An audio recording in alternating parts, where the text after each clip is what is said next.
Good morning, everybody. Boy, no matter how hot it is during the day, sunrise is still just very magical. The air is clean, the wind is slightly still, just a slight breeze.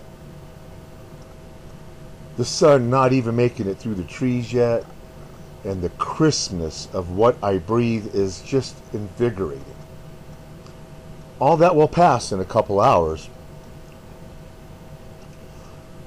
But my. Well, I have an incredible survival tip. Incredible. Amazing survival tip. I tripped over something. I feel like spiritually something leads me to these things. But I wanted to just touch base on what's going down in the solar system. We thought we were going to get hit with a wave of particles, but it seems like that it was more of a glancing blow from CME. We thought we were going to see a coronal hole stream team up with a coronal mass ejection, and both of them get here at the same time in a double amplitude wave. I was not looking forward to that, but it seems like it didn't happen, or it's not going to happen. And right now you're watching the transit of Mercury. That's up there at the high spot. I just wanted to show you a comet coming in from the lower right, impacting the sun near the equator. And notice, of course, as Mercury approaches, where the sun gets slightly more reactive. And that's not magnetism, that's gravity, that Mercury can do that. Mercury does not have a magnetic field, although I'm sure there's iron throughout the core. But so as it approached, we see tremendous solar activity. We do see some collapsing cavities at the south and 5 o'clock position. Looks like shadows that are moving in towards the sun. Spheres, shadows, smudging. I don't know how you would describe these shapes because they're not all uniform. So, but I'm trying to find that comet. I saw a comet come through here, and I wanted to point it out to you. Oh, here it comes off to the right. There it is. I kind of rendered it a little bit, and what about this comet, there's something different. Normally when we see sun divers, they're coming in a very specific corridor.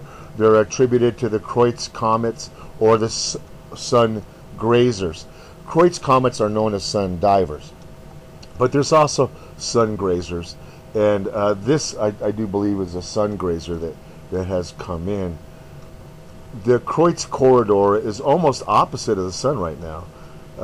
So anything coming from that side of the solar system, from underneath, is coming more from the direction of where that brown dwarf is than where the Kreutz corridor actually is. But even on this telescope called LASCO C3, we can see that comet come in quite early and make its approach. So I just did, most people don't show you those. I like to show you as many as I can to keep you abreast of, what the solar system is like. Here is that spiral. You can see the CME going off more towards the top of the screen, not combining with that coronal hole stream. Thank goodness. But again, the middle cut that looks like a pie-shaped cut on this simulation, that's north at the top and south at the bottom. So you see, not only are these waves coming out like a stream, but they have depth to them, north and south. It's like a parachute getting caught in the wind and flying downwind. But again, here's something that's just so obvious, it should be obvious to all of you, is watching the way that wave, that coronal hole stream, increases its density the further away it gets from the sun. You know, people go, oh yeah, that's cool. Oh wow, that's weird. But you know, the implications are so deep when you see something not obeying physics. And that's why these science magazines come out with how mystified the scientists are about some of the occurrences that are happening around planet Earth. The Schumann resonance, the drifting of the magnetic poles, the appearance of high energy neutrinos, which come from which actually can come from supernovas. But where are the supernovas? You know, so I mean, it's a mystery. It's a mystery. But if you subscribe to this channel, you know, there's no mystery. There's an answer for everything. Now on on with a survival tip. You're looking at before you, these are moringa seeds. Moringa is a tree, and it's a very unusual tree. It hails from India, and the seeds themselves, you have those little, like a little film on it that kind of peels off. You can eat these seeds. They're actually kind of soft, but if you let them dry out, they become more like a bean. Okay, this is called a moringa seed, M-O-R-I-N-G, moringa, with an A at the end. Moringa tree. Now, it makes sense that this tree would grow in India because India has trouble feeding people. India can be a very dry climate, especially inland. It's subject to heat waves and droughts. So a food source, since they don't eat their cows there, they would need a food source. And all of ancient writings, all of them, from Egypt to the Babylonians, you know, the people that were in Iraq and Iran today, even in the Slavic states, they have pyramids, but they also have writings where the gods came down and provided humanity with a food staple. In America, it was corn. In Egypt, it was a special type of wheat. Well, in India, it was the moringa tree. The moringa tree is an amazing, amazing tree. You could live 90 years just eating this tree. The bark and the roots, no. Everything else, yes. The leaves, the fruit that grows on it, that grows these long pods. People call those pods drumsticks. The moringa tree is also called a drumstick tree, but those pods are edible, kind of like okra. The seeds inside the pods are edible, kind of like a soft nut. The leaves, the green leaves, are edible, and they all have their own nutritional profile. The leaves have a very strong nutritional profile. Very, very dense, high density nutrition. The pods themselves, high density nutrition. The seeds, high density nutrition. I mean, high density. Okay, well, it's time to put up or shut up. What kind of high density are we talking about? Well, if you want the specifics, you could hit pause and read some of the screen captures that I run before you. But before I get to the actual nutritional breakdown, I want to tell you a little bit more about growing this food source that could save the world. Okay? The tree grows fast, like a weed. That's great. The twigs, you cut them off and plant them like you would a branch from a tomato plant, and they will sprout their own tree. Yes, like a philodendron, like a cactus. You cut the stem, plant it in the ground, you got yourself a new tree. Yes, you can harvest the seeds. Well, these trees can go 20 feet, you know, 5, 6 yards wide.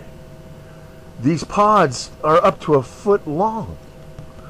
And this stuff doesn't require a ton of water. In fact, they tell you it's easier to overwater it than to underwater it. It likes full sunlight, but nothing anymore should get full sunlight. When you plant the moringa tree or a sprout, you have to plant it next to a parent tree, a tree that's going to provide it partial shade.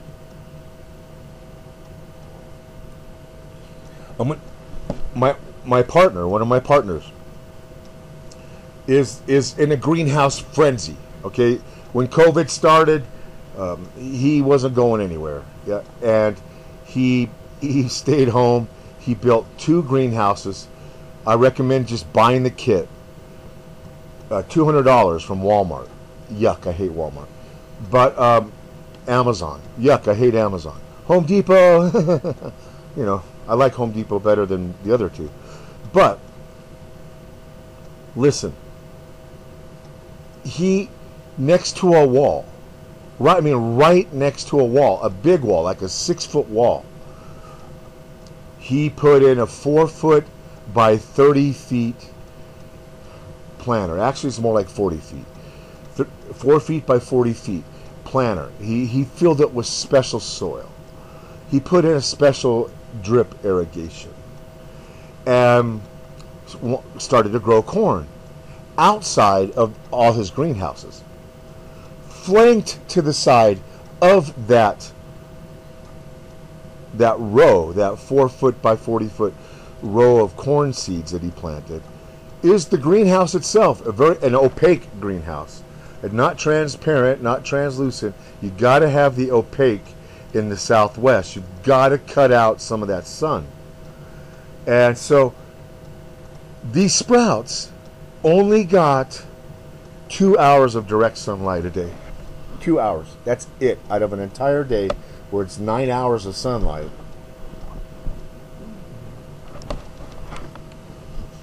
If not more now. The 2 hours. Okay, the sprouts were turning brown. And he thought he was overwatering. I said, no, you're not overwatering. He says, how do you know? You're not down here. And I said, I've been trying to grow for 3 years now. Actually 4. And one of my biggest inspirations was Karen. That lady was amazing what she could do. Now, so we went ahead and got a screen, a shade screen, a tarp. It's work. You got it. How do you mount a tarp that's not going to blow away? I mean, it requires anchors and weights and ties, and so just to shade that corn that was sprouting. The minute that shade screen hit the corn, the minute that shade was applied, the corn took off. And it's taking off now. So if 2 hours of direct sunlight is going to kill your plants, I mean, like all the comets, like everything that's going on, like the increasing densities in a wave that's supposed to dissipate, not increase its concentration of particles. I mean, this 2 hours of sunlight is going to kill a plant that's being watered and in great soil and a hardy plant. 2 hours of sunlight is going to make it very difficult. But basically, you know, what happens in that 2 hours, the ground temperature jumps from 80-something degrees to 105, 110 degrees. And just the heat coming off the ground is harsh on sprouts. They're so close to the ground. So the actual leaf structure. So then, as the corn grows, it can create some of its own shade. The tops may turn brown, but the bottom parts can't stay supple. If you're turning your tops brown, you're hurting the productivity of the corn.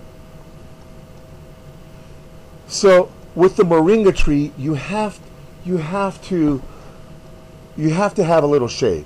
It cannot be in 100% sun like it used to be. Things have changed. But what can this tree do? How does this tree save humanity? Well, I mean, there's a lot of food on this tree. And if you had to live off this tree, it would be easy.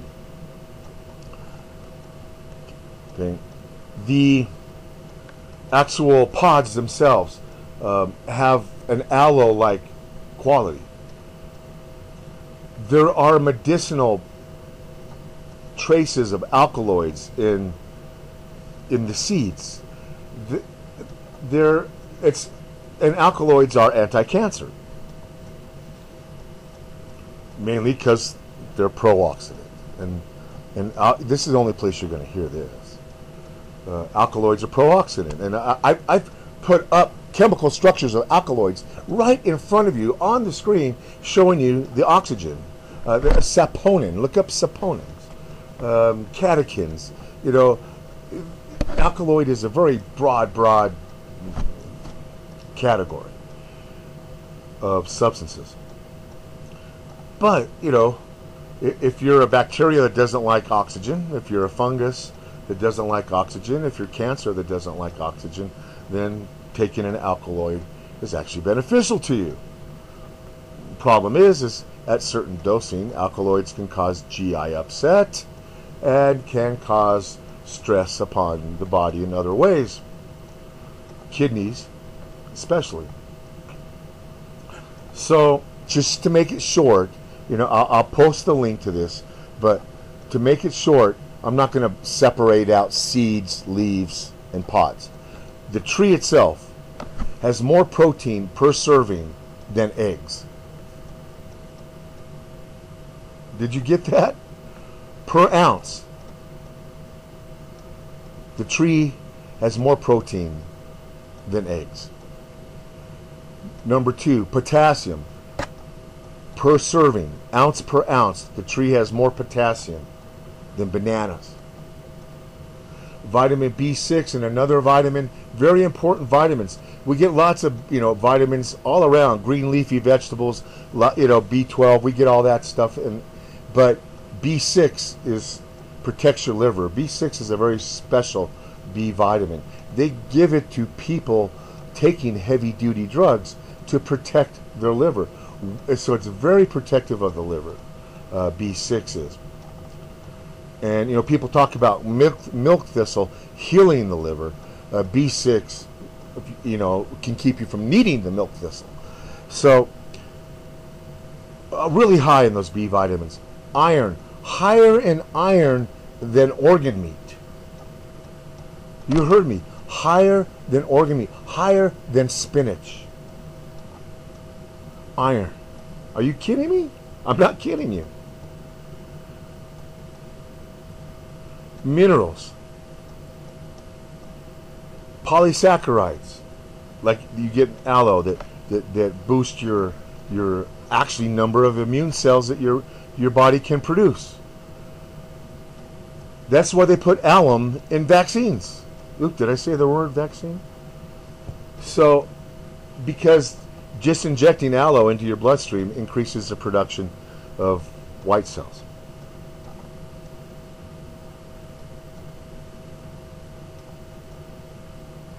So this tree grows so fast, and within 3 months, I mean, you're looking at over a foot per month. So can you imagine at the end of 6 months you have a 6-foot tree? Well, imagine if you planted 4 or 5 or 6 or 7. Just a bag of seeds is cheap. for now. So within a half a year, if we could hang on that long, you will be completely self-sufficient on food.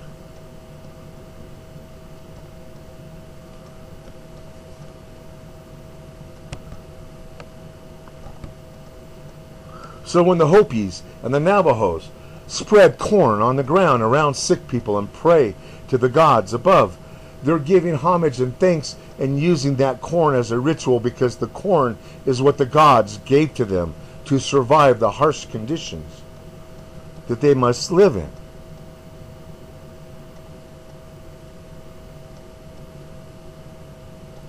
The wheat, it's in stone. The gods provided wheat to the Sumerians and the Egyptians, and they grew wheat along the rivers, the Nile, the deltas. They grew wheat, and even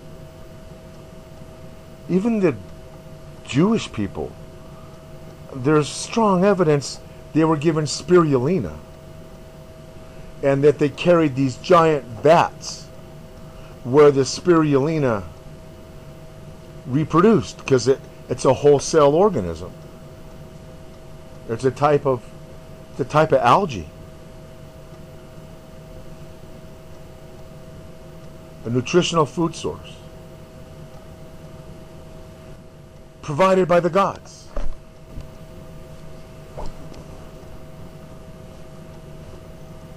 So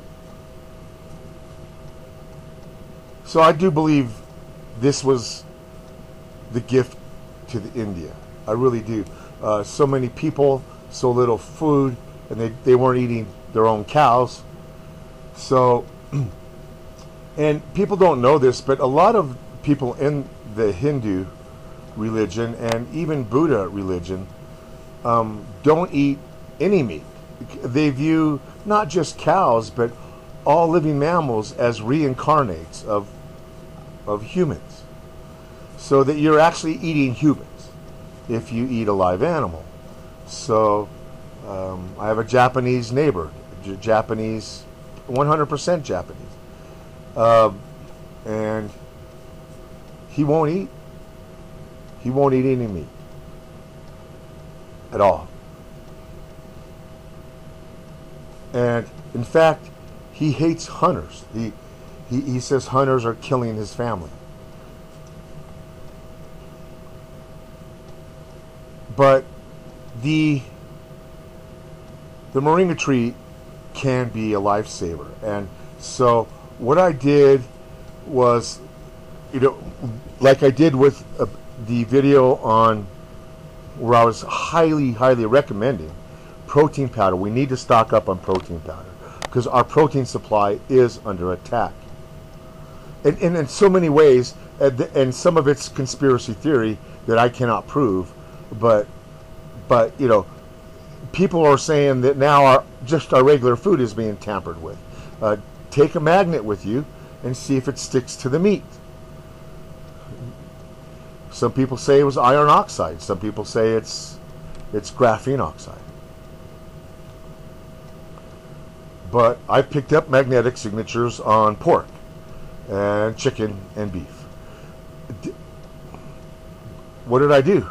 I ate it anyway. I cooked it really good, I followed it with apple cider vinegar for what that's worth. But hey, but now I'm cutting back on that, and I'm switching to the more vegetable proteins. And the protein powders. Now, the protein powder video, I pulled that off of public. I release everything first to Patreon, then 3 or 4 days later it goes up on a broader range, where I try to promote the Patreon channel to try to keep me going as long as I can go. But the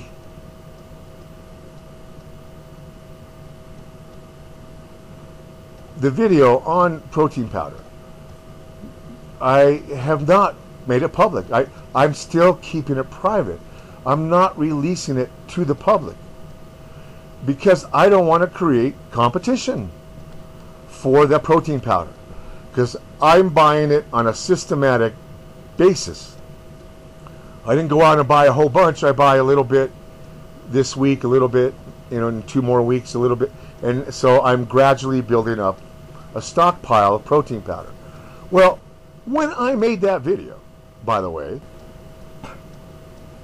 it was just a couple months ago, 2 months ago maybe, the cost of protein powder has already gone up 25%.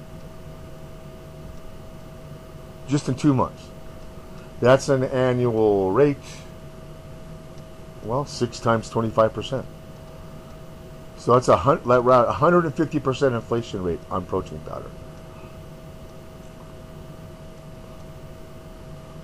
But as baby formulas become harder and harder to get hold of, as the cost of beef becomes more like caviar, as the price of a whole chicken goes up to $15 a chicken, that protein powder becomes more and more valuable. And not just monetarily, but for your life, for your family's lives. Well, the Moringa tip is going to remain private too. It's not going to be public, and but what I'll do is I'll put the seeds up. I'll put them up on the Kimber Touch site. If you want to go there and get your seeds there, it'll be the same price, per ounce as you would buy from Amazon or anywhere else that you can get Moringa seeds. But otherwise, you shop around and go buy some Moringa seeds. What I have done, because they're cheap right now, it's like $5 for an ounce of seeds. So imagine if you go plant 10 Moringa trees, but you still got 30 seeds left. I mean, you could eat the seeds, but you can give some to your neighbor on the flank. So now you have 3 houses in a row growing Moringa. You send some to your family. What I did, I ordered 2 ounces just yesterday and had them sent, not even to my address. I'm having them sent to a place, and then I'm having a second batch sent to. So I'm already shipping Moringa seeds to family and friends already because they're cheap. And there's an old saying, give a man a fish, you could feed him for a day, but if you teach a man to fish, you can feed him for a lifetime. Well, giving you a pound of protein powder will feed you for a month. But learning how to grow your own protein can feed you for a lifetime. So now I'm shopping around for Moringa seeds, and this is what I found. Expensive, $1 a seed in some places, down to 10 cents a seed. I found it a little cheaper from an actual grower. I think I got a really good rate when I compared to what's available on Amazon. There's actually cheaper seeds on eBay than Amazon. But I found even cheaper seeds through the actual grower. And because we're looking at a competition thing, we want to be able to make sure that we get ourselves taken care of, and then see if we can make this go global as soon as possible. Now there are rumors that the powers that be have a special bacterium or special microorganisms that will kill plants. And so if people all of a sudden start growing a ton of food, they can just kill it off. Well, I mean, if that's the case, then it's time to throw in the towel. But in the meantime, I'm not going to make it easy. I'm not going to just walk away silently into the night. I really think that when we, and if we can really get this thing going and with effort, and really put effort into getting these moringa seeds out, it will be it could be hugely important for all of us. But it's got to happen, and it's got to happen in the next few weeks for this to take off. So social media is okay if you know how to market, chain letter kind of stuff. But posting the benefits of moringa is not going to get you hurt.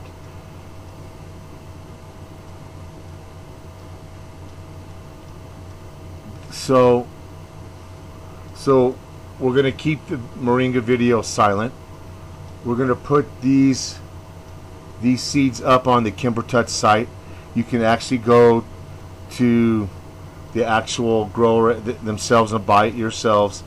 We're actually 4 or 5 cents cheaper per ounce than they are, because we're giving up a commission. So our per ounce fee is cheaper than what the grower is charging, by a little bit. But I think right now is the time to get this going. I don't wait on this, because in a week, maybe even 10 days, this video will go public, and we're going to push. We're going to put it up on all the platforms. We're going to push to get the word out that this plant can save the world. And until next time, be prepared, not scared.